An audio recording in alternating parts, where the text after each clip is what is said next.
What a week it was. We've got a whole lot to talk about just based upon the prior 7 days since the last radio program. We got stuff to share with you on the tax front, big news on that front, even just as big as sort of all of the things that we were going through last week on the program. We got news on interest rates this past week, and of course news in the markets as well. So combined with the fact that last week on the program we were going to chat a little bit about required minimum distribution, some of the rules associated with that and how they are potentially changing going forward, along with some of the common traits of successful investors. We talked about those, we teased those topics at the beginning of the program last week, but we just did not get to them because the entire program, for the most part, was spent breaking down the latest stimulus bill. And I guess that's where we'll start on this week's program. So welcome to Dollars and Cents, where we help you make sense out of all of life's decisions involving your dollars. My name is Joel Garris. I'm a certified financial planner, certified financial fiduciary with Nelson Financial Planning, where our team of certified financial fiduciaries stands ready this week to help you change your life with a cost-effective and successful financial plan. So the first area of big news is, of course, on the tax front, because this past week they announced a extension, or should I say a new deadline for tax filing season this year. Not as long as the extension that they gave last year. That one was all the way to like July 15th. This one basically an extra 30 days. So no longer do you have the requirement to file your return by April 15th of this year.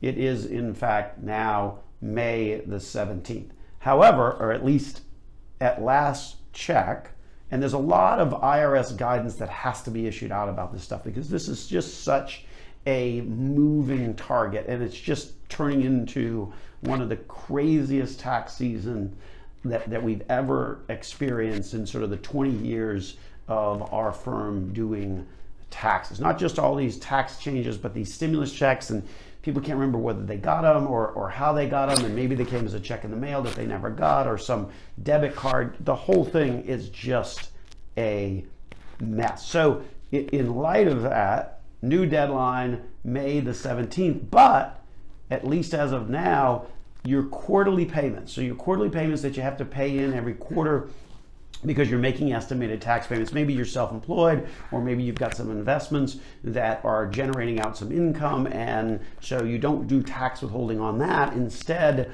you pay on a quarterly basis. So you send in checks every 3 months to the IRS. At least for right now, the deadline on those quarterly payments for the first quarter of the year 2021 is still April 15th. So be aware of that. While the tax filing deadline may have shifted to May 17th, the quarterly tax payment deadline as of now still has not shifted. Similarly, the deadline for tax returns for corporations, for partnerships, for nonprofits, that has not shifted either. Unknown as well is the ability to fund an IRA or an HSA, an individual retirement account, or a Roth, or a health savings account. The inability of the deadline getting extended to them is still unknown. Last year they extended everything out until July 15th, but for now the April 15th deadline still holds. So if you're thinking about funding a health savings account or funding a retirement account, you really do need to make sure that you're holding to that April 15th deadline. I suspect they may change that, but again, I think you've got to operate as, hey, in terms of my IRA contributions, my health savings accounts contributions, I got to hit that by April 15th. Obviously, if they also adjust that date, we'll certainly let you know here on the program. Now, if you've already filed and scheduled your payment, the withdrawal, so this would really only apply to people that owe, because if you've already filed your return and getting a refund, well then obviously you want the refund as fast as possible. But generally when people owe, they like to say, oh, well, I don't want to pay that until the last possible moment. So you have the ability on your tax return, particularly if you're filing it electronically, to say, I want you to take it at the last possible day, which of course, traditionally is April 15th. So if you've already filed and you said take it on April 15th, that's hard to change. That piece is etched in stone. We ran into this same issue last year, and people are like, oh, I want to now, not pay until July 15th. The problem is that once the return is submitted and it's submitted electronically, it's very hard to change that date. Not impossible, but it requires you to call the IRS. And here's the reality about calling the IRS in today's world. You're going to be on the phone for a long, long time. So unfortunately, if you already filed your return, if you already said withdraw the money on April 15th, you're probably better off just kind of leaving it be and letting them take it on April 15th, because the process of trying to change that is pretty difficult. So those are some of the nuances of that April 15th deadline. Of course, the why behind the extension, I think we all know. It started right out of the gate when they delayed the start of tax filing season by a couple of weeks in this tax filing season. So typically the tax filing season starts at the end of January, and this year it didn't really start until February 12th. So already they were 2 weeks behind. And then more importantly, as we talked at length on the program last week, there were some significant tax changes that was in the latest round of stimulus that it's going to take a while for those to shake through on your tax return. First and foremost, of course, the big ones, unemployment. The first $10,200 per person of unemployment that you receive if your income is less than $150,000 on a joint return, $75,000 on a single return. The first $10,200 of that, if you're below those income parameters, tax free, brand new, and that applies for 2020. The other issue, the Obamacare credit repayment. Now that applies if you are on Obamacare through the exchange and you're getting a premium tax credit that offsets the cost of that monthly premium. And what that premium tax credit does is it basically helps to reduce down the premium that you have to pay on a monthly basis during the course of the year. However, if your income is higher than what you thought on when you applied for Obamacare, then you have to basically, the tax return has a mechanism where it makes you pay more than what you actually wound up paying. And so that's the premium tax credit and the recovery of that. Well, the other part in the legislation said that if you had to pay because your income shifted, then we're going to waive that cost. So the issue is that those are pretty big changes. And the reality is that the actual tax forms are going to have to change in order to adjust to that. And the harsh reality is that the tax form changes for some of the changes that happened in the tax law for the CARES Act, which was passed a year ago, still haven't filtered through the tax return system. So the tax return system, obviously, IRS is electronic. A lot of folks obviously pay their taxes or use an electronic software to do their tax returns. So there's some harsh reality on that they haven't even updated the forms, particularly like the COVID distribution form that exempts the 10% penalty for early withdrawal. They haven't even updated that form yet. It's expected that they're not going to even have the final version of that form from a year ago's legislative change until next week in terms of its feeding through the software. So lots more to talk about on this and how it impacts you and what you need to do, particularly with these tax changes and the big change of the tax filing deadline to May 17th. We'll talk about that more after the break here on Dollars and Cents. So big changes this past week, and that's what we're talking about here on the program this week. Last week saw a change of the tax filing deadline to May 17th. We talked at length about that in the prior segment. If you missed any part of that and you want to hear it again, of course you can check out our podcast on your favorite podcast channel of choice or any of those social media networks that everybody belongs to these days. Just look for us, Nelson Financial Planning or Dollars and Cents with Joel Garris, and make sure that you subscribe to those channels. If you have problems finding us, just go to our website, nelsonfinancialplanning.com, and in the upper right hand corner there will be some icons that you can click on, and at any point in time, that will connect you directly over to our particular channel on that podcast, on your favorite podcast channel, or on your social media channel. So welcome back to Dollars and Cents. I'm your host, Joel Garris. We're Central Florida's longest running radio program.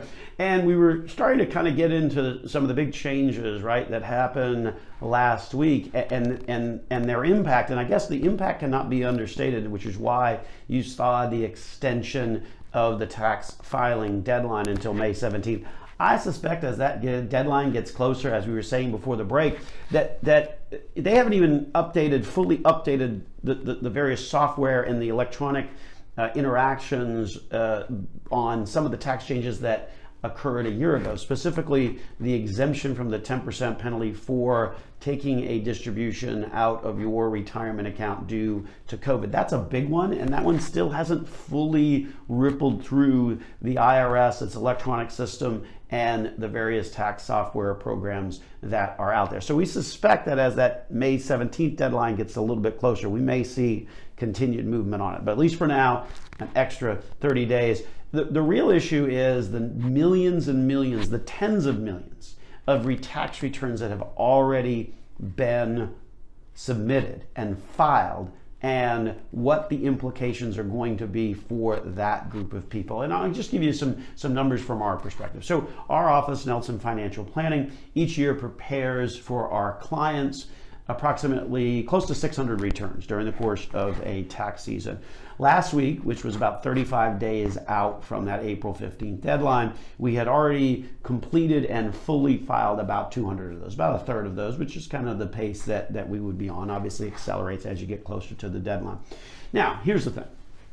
The vast majority of tax returns that we prepare at our office are retiree tax returns, as you might well imagine. So ours is not really a pure cross-section, if you will, of America as a whole, right? Mostly retirees, mostly over 65, things like that, where generally they're not going to be on Obamacare, and because they're on Medicare, so they don't need to be on Obamacare if you're over 65. And then if you're retired, you're not going to be collecting unemployment because you didn't lose a job because you left your job on your own free will. Regardless of that skew, and that's a pretty dramatic skew in terms of the tax returns that we do here at the office, we still found that of the returns that we had already filed, 5% of them needed to be changed.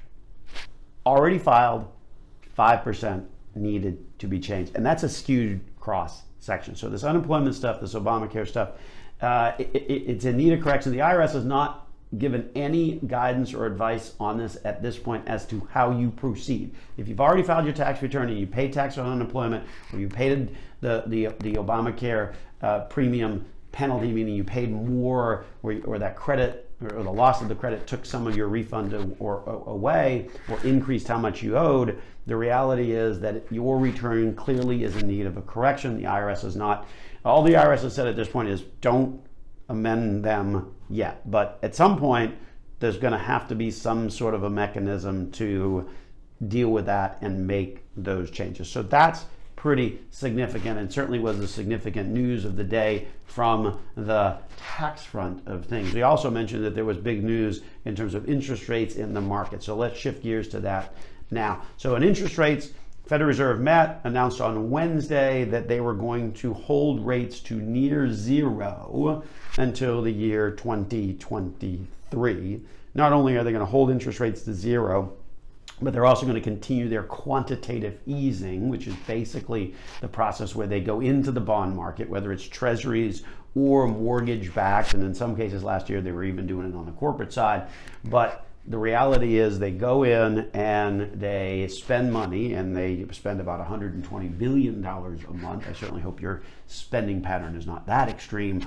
They're spending $120 billion in these bond markets to purchase these bonds in an effort to make sure that interest rates stay as low as possible. So the reality is, the backdrop, of course, on that is that they also increased their projected growth of our economy, obviously, as the pandemic starts to wind down, hopefully, right? That seems to be the track we're on, and the country starts to fully reopen. You're going to see a spike in economic activity, and so that's estimated to be at 6.5% for this year as the economy reopens. That is going to be the fastest, if that number holds, that estimate holds, it's going to be the fastest pace since 1983.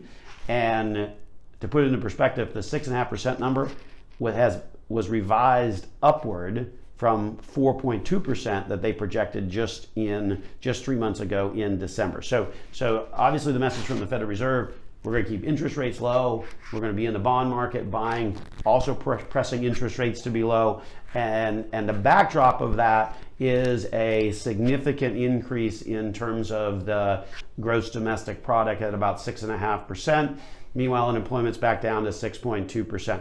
Treasuries, of course, with that interest rate sort of starting to shift upward, though, the market's saying something different in terms of the interest rates on treasuries, because what's happening on the treasuries is that the rates on the 30-year mortgage are actually shifting up as those treasuries interest rate increases, because the interest rate on a 30-year mortgage wound up increasing above 3% for the first time since July. So we're seeing mortgage interest rates kind of creep up despite the efforts of the Fed to try and compress interest rates as much as possible. So, but anytime, I mean, the old expression comes into play.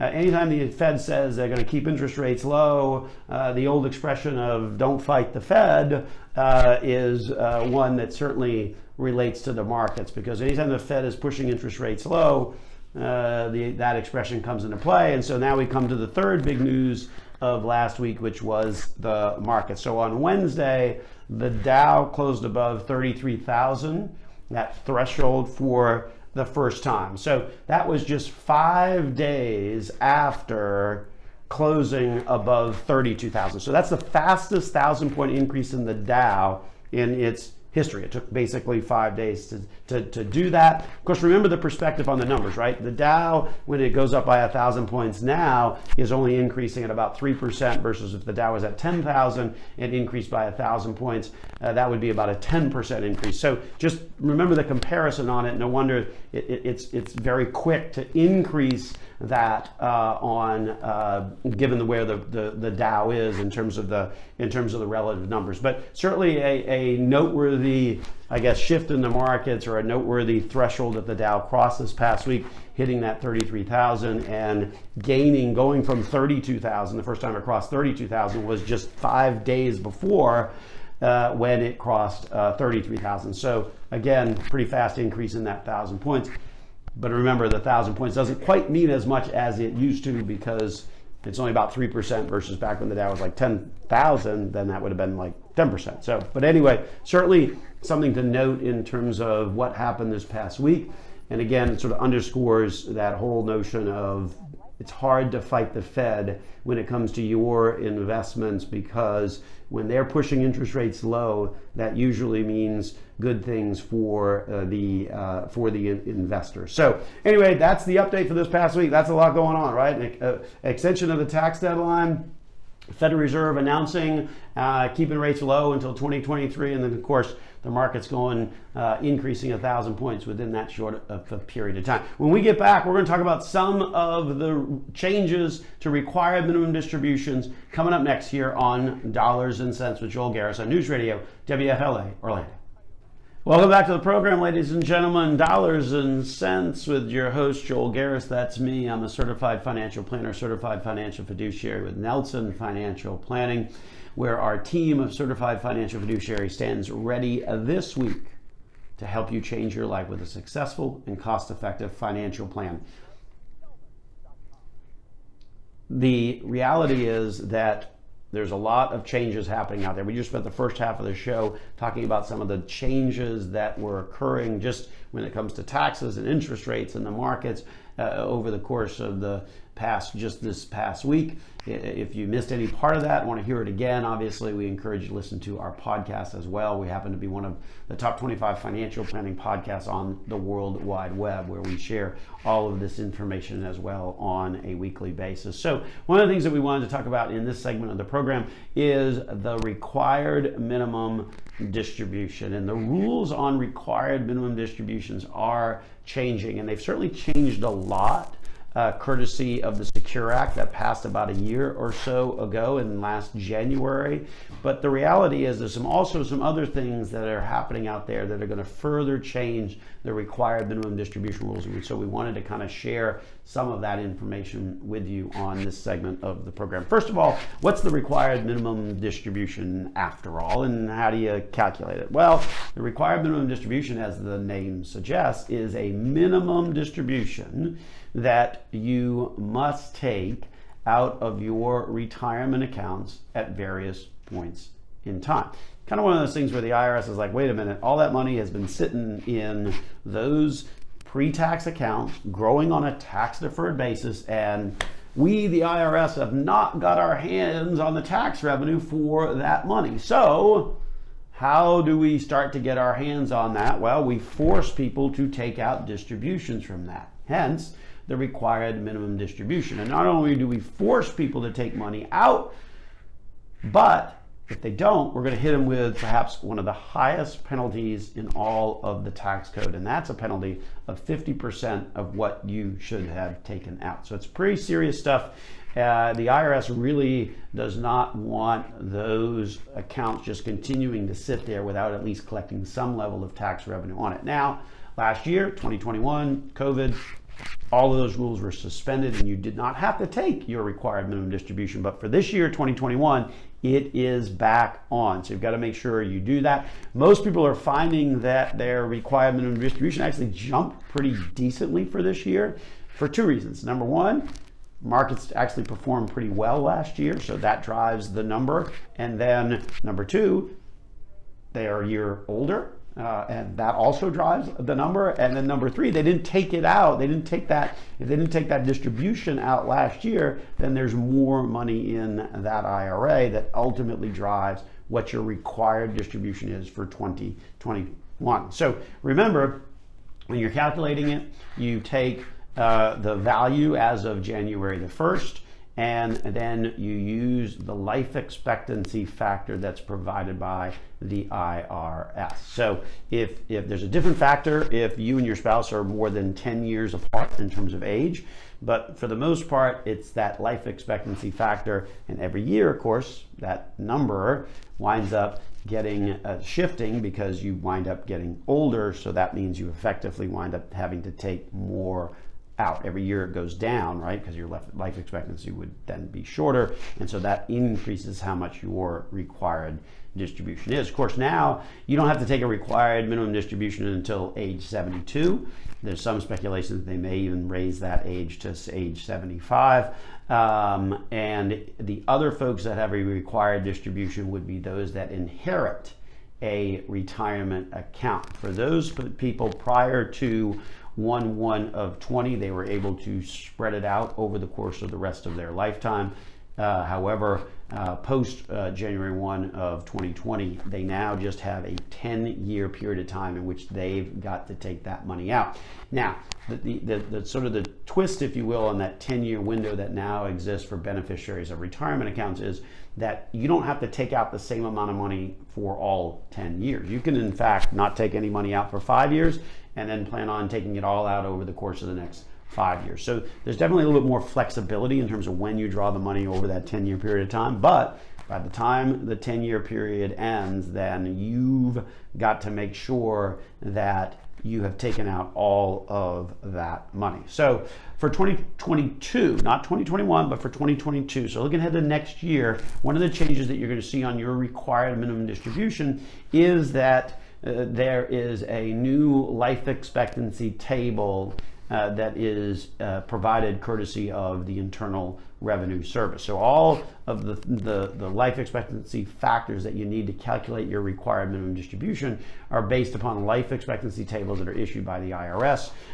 They are updating that table effective for January 1 of 2022. So what that effectively means is that they're recognizing that people are living longer, so the life expectancy factors have increased a little bit.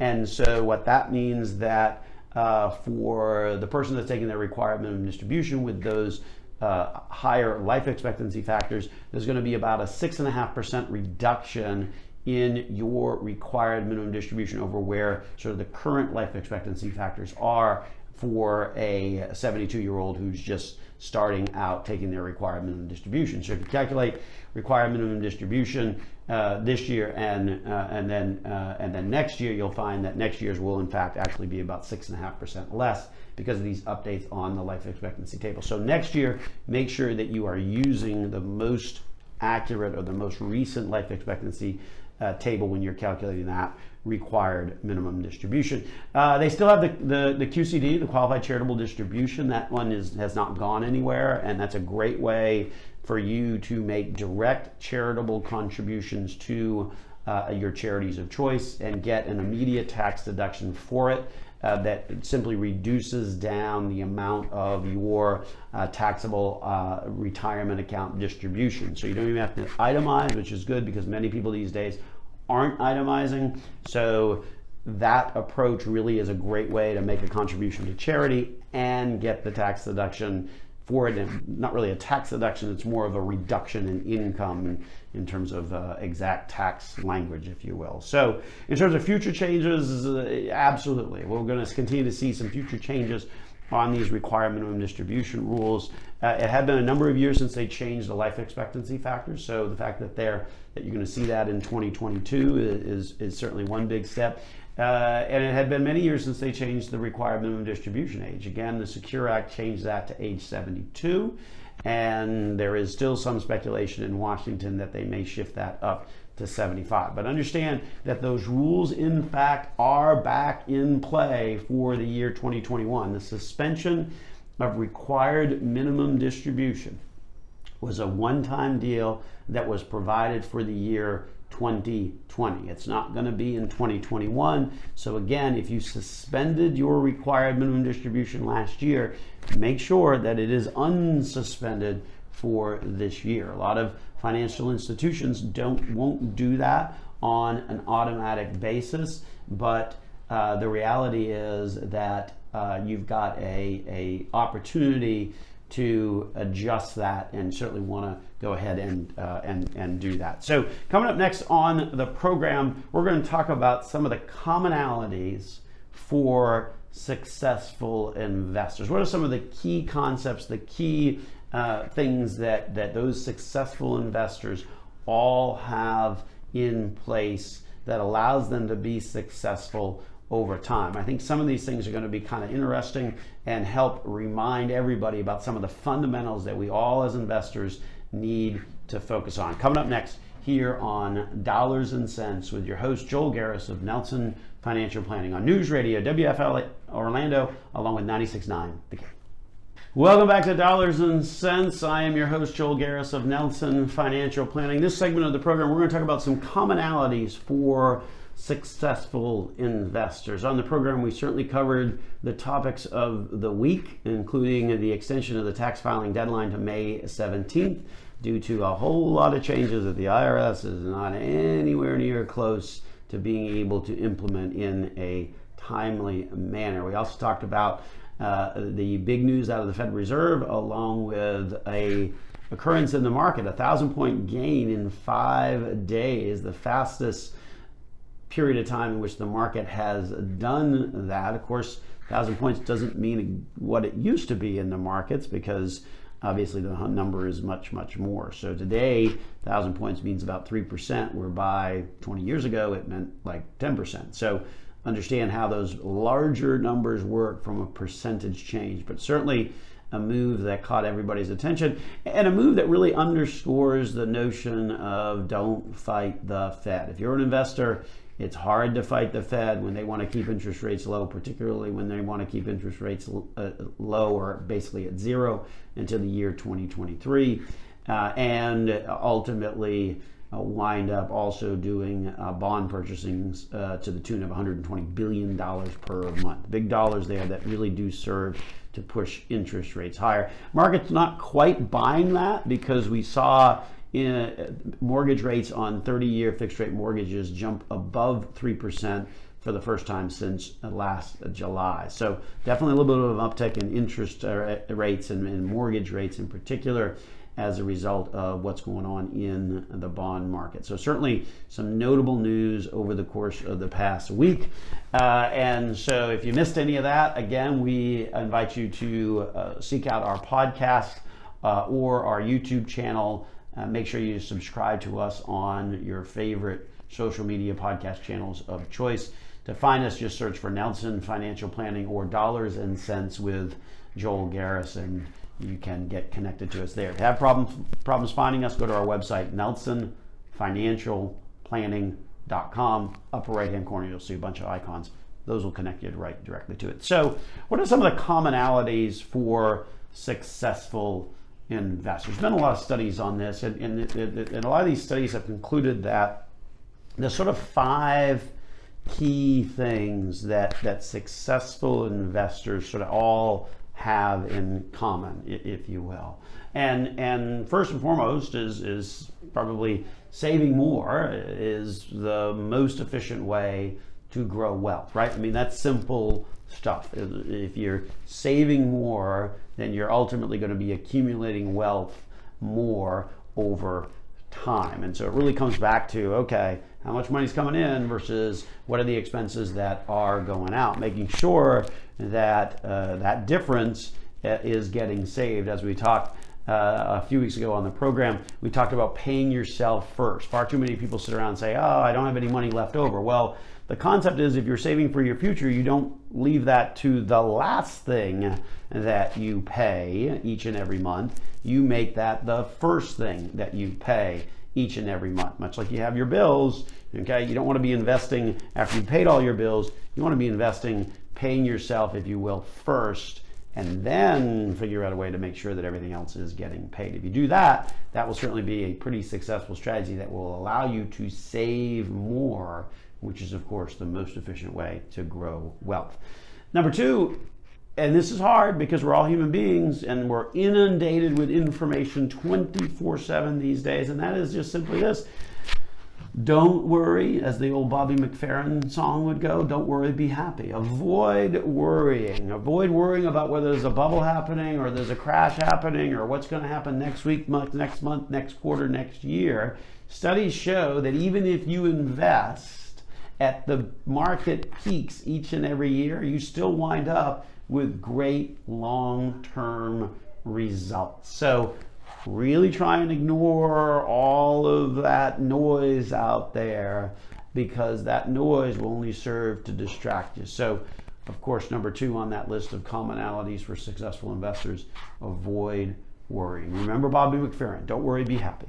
Number 3, start early, because when you start early, this is where the magic or the power of compounding comes into play. And we've talked about this certainly on prior programs in the past. I mean, shoot, program's been on the air for 35 years, so there's like 1,500 episodes. We've talked pretty much about most of this stuff already, but it kind of bears repeating because there's a lot of commonalities to successful investing that are true back in the late 80s, mid 80s when the program started, or today in the year 2021.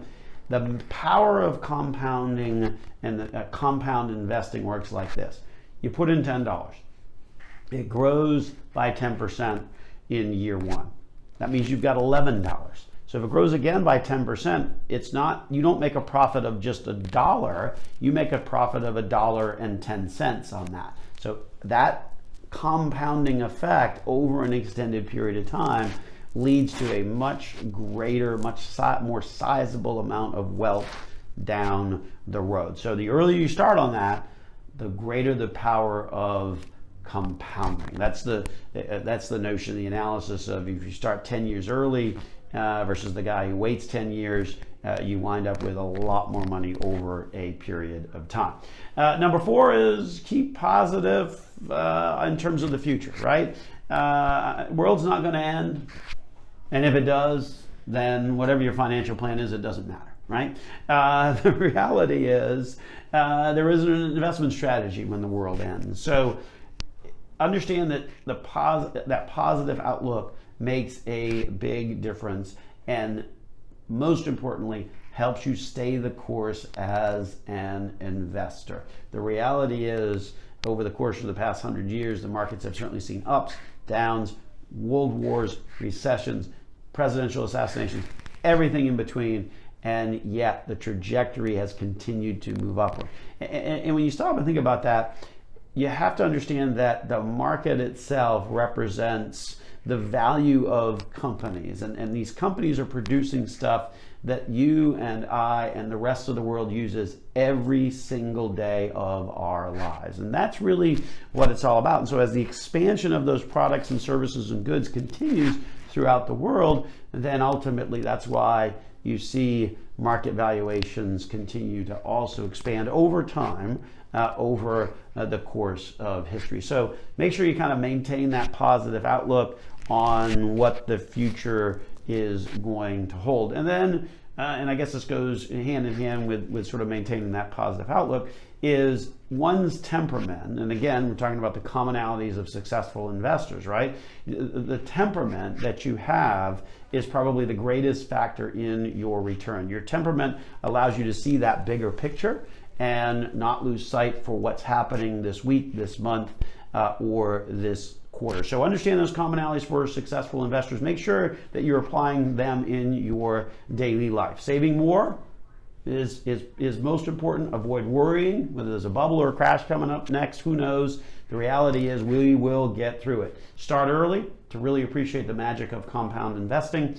Keep a positive outlook on the future, and then make sure that your temperament doesn't cause you to get distracted along the way. So some interesting commonalities of successful investors. With that, we'll wrap it on up and get on out of here. Thanks for listening to this week's program. This has been Dollars and Cents with your host, Joel Garris of Nelson Financial Planning on News Radio WFLA Orlando, along with 96.9 The Game.